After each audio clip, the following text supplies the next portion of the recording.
সঠিকভাবে যদি গোল সেটিং করে নিতে পারেন তো 90% ডাইরেক্ট সেলিংয়ের কাজ আপনার গোল বুকেই শেষ হয়ে যাবে। হ্যাঁ, আমি ঠিকই বলছি, 90% কাজ আপনার গোল বুকেই শেষ হয়ে যাবে।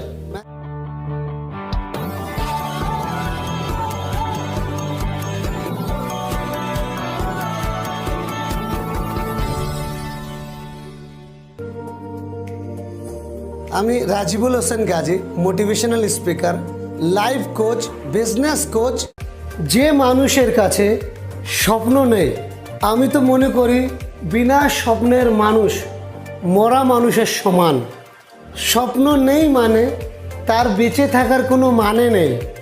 স্বপ্ন নেই, নিজের উন্নতির কোনো কারণ নেই। যে মানুষের কাছে স্বপ্ন না থাকে সেই ব্যক্তি সবসময় অন্য লোকের স্বপ্ন পূরণ করার জন্য কাজ করে।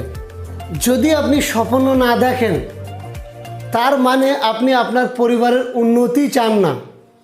স্বপ্ন নেই তার মানে নিজের উন্নতির কোনো কারণ নেই। জীবনে বড় উন্নতি করতে গেলে স্বপ্ন থাকা দরকার। শুধু স্বপ্ন থাকলে হবে না, আপনার স্বপ্নকে লক্ষ্যে পরিবর্তন করতে হবে। লক্ষ্য বিনা মানুষ কোনো জায়গায় পৌঁছাতেও পারে না। মনে করুন আপনি স্টেশনে গেলেন, টিকিট মাস্টারকে বললেন একটা টিকিট দিন তো। টিকিট মাস্টার আপনার কাছে জিজ্ঞাসা করবে কোথায় যাবেন। সে তো আমি জানি না, কিন্তু আপনি শীঘ্রই আমাকে একটা টিকিট দিয়ে দেন। টিকিট মাস্টার বলবে পাগল নাকি। আপনি অটোরিকশাতে উঠলেন, রিক্সাওয়ালাকে বলছেন শীঘ্রই আমাকে নিয়ে চলুন। রিক্সাওয়ালা আপনাকে কি জিজ্ঞাসা করবেন, কোথায় যাবেন। সে তো আমি জানি না, শীঘ্রই আপনি আমাকে নিয়ে চলুন। বলবে পাগল নাকি। রাস্তায় দেখবেন দুই ধরনের লোক চলছে, একজন খুব দ্রুত চলছে আর একজন ধীরে ধীরে চলছে। যে দ্রুত চলছে তার কাছে জিজ্ঞাসা করুন কি দাদা আপনি কোথায় যাবেন। অধিকাংশ লোক বলবে আমাকে এই সময়ের মধ্যে এখানে পৌঁছাতে হবে।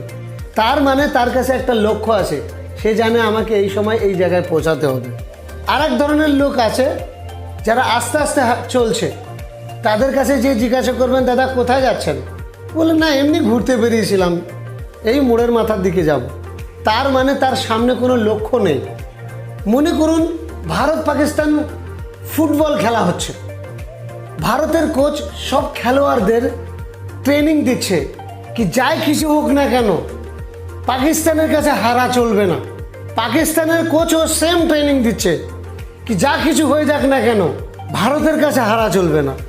মাঠে পৌঁছানোর পরে খেলা শুরু হলো, খেলা তো হচ্ছে, ফুটবল খেলা, গোল পোস্ট নেই।